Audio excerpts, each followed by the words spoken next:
world knows Adidas and Puma as titans of sports and fashion, symbols of power, worn by champions and celebrities. But their origin story? It's darker, far darker than the glossy ads suggest. These brands weren't born in boardrooms or factories. They were born from hatred, betrayal, and a feud so bitter it divided an entire town for generations. At the center, two brothers, Adolf Dassler, Rudolf Dassler, once inseparable, later sworn enemies. Their rivalry would entangle Nazi Germany, the Olympics, secret pacts, sabotage, and some of the most iconic athletes in history. This is not just a story about shoes. It's the story of how family turned into war, and how that war shaped the world of sport forever.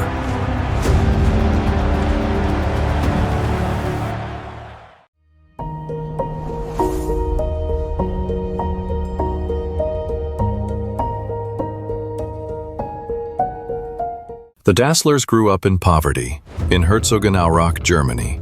A quiet shoemaker for a father, a mother running a laundry service. Survival wasn't guaranteed, it was a daily struggle. After World War I, young Adi Dassler returned home, with one obsession, making shoes that could change the game for athletes. In a cramped laundry shed, he scavenged scraps of leather from old helmets, fabric from discarded military gear, and with a bicycle-powered machine, he cut, he stitched his very first prototypes. Adi was quiet, meticulous, driven by perfection.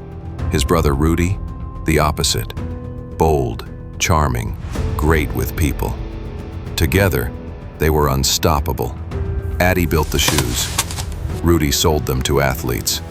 And in 1924, the Dassler Brothers Shoe Company was born. From that tiny shed, they were about to step onto the world stage.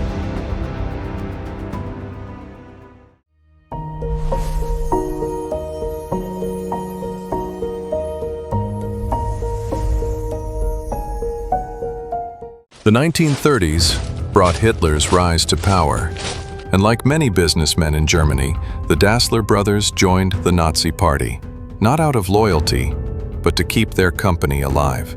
Their real breakthrough came in 1936, the Berlin Olympics, Hitler's grand propaganda event. Amid the swastikas, the marching soldiers, Adi made a daring move. He slipped a pair of his handmade running spikes to Jesse Owens, a black American athlete competing under the shadow of Nazi hatred. On the world's biggest stage, Owens sprinted to 4 gold medals, humiliating Hitler and proving the Dassler shoes unbeatable. Overnight, the brothers' factory was flooded with international orders. The shoes had become symbols of victory, but behind the scenes, the brothers themselves were already slipping into rivalry, each convinced he was the true genius behind their success.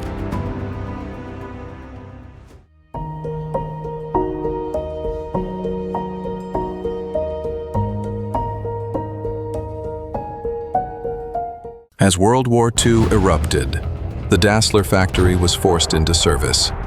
No longer shoes for athletes, but boots and weapons for the Nazi war effort.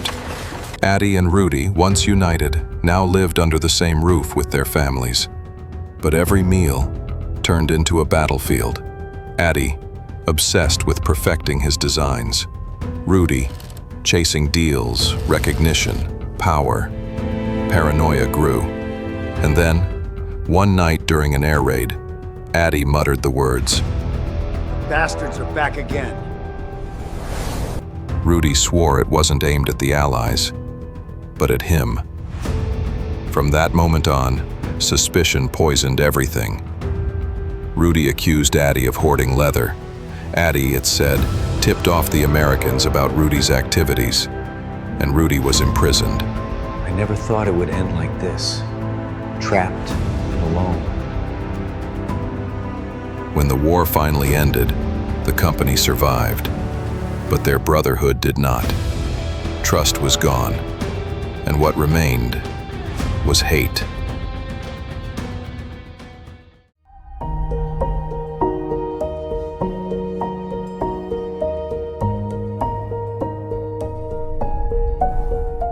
In 1948, the Dassler brothers' shoe company split for good. Adi formed Adidas, a mix of his nickname and the first letters of his surname.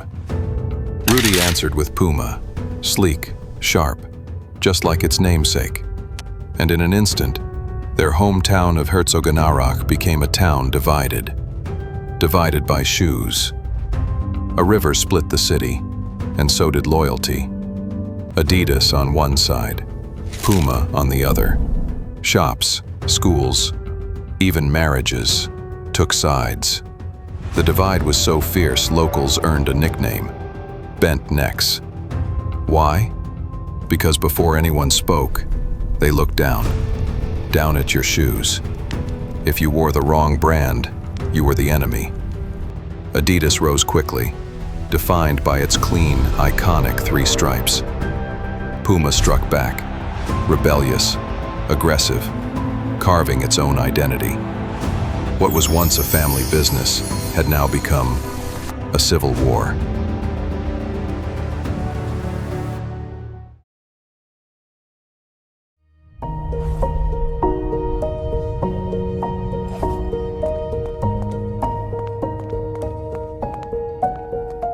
The year was 1954, a defining moment, not just for Germany, but for Adidas. Rudy believed he had the German team in his pocket, but Adi outmaneuvered him. Behind closed doors, he struck a secret deal with the coach. His weapon? Boots with revolutionary screw-in studs, adjustable for any weather. And on the muddy, rain-soaked final day, history was made.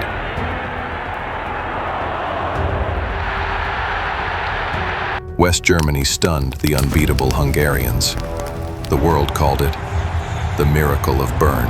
The victory was broadcast across the globe, and Adidas became a symbol of national pride. Rudy was furious, convinced Adidas had bribed officials and blocked Puma shipments. But the truth? Adi had simply beaten him at his own game. For Rudy, this wasn't just business anymore. It was war.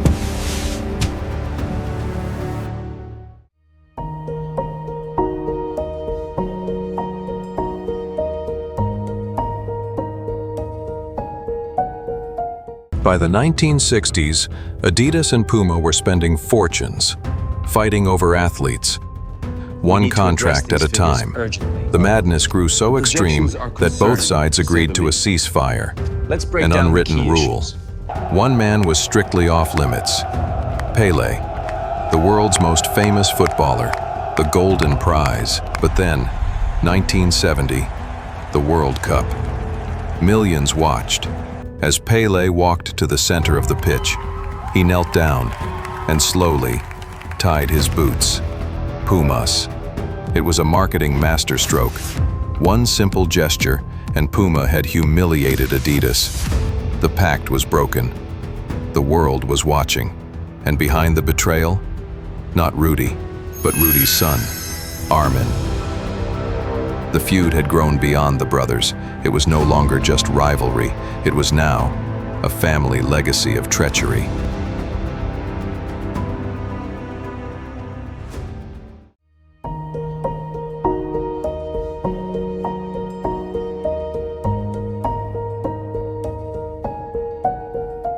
Neither brother ever forgave the other.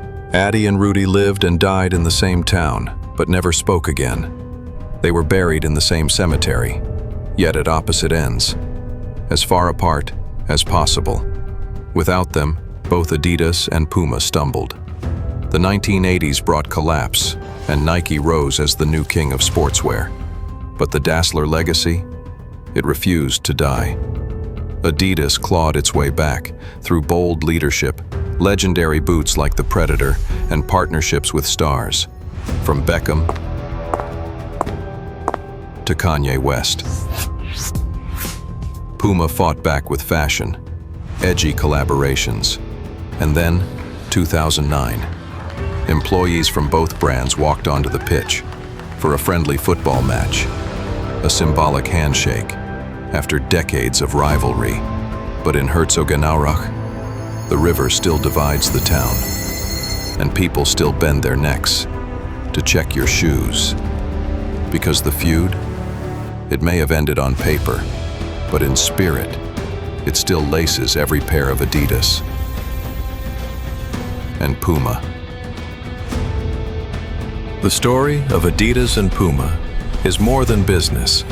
It's a Shakespearean tale, family turned enemy, ambition turned obsession, competition that built an empire but destroyed a bond of blood. The Dassler brothers changed the world, of sports, of fashion, of culture. But the price?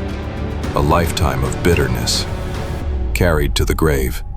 And yet, without their feud, the sneaker world as we know it might never have existed. So tell me, were Adidas and Puma stronger apart? Or would the world be very different if the brothers had stayed united? If you enjoyed this story, make sure to like this video, subscribe for more untold histories, and drop your thoughts in the comments. Adidas or Puma, whose side are you on?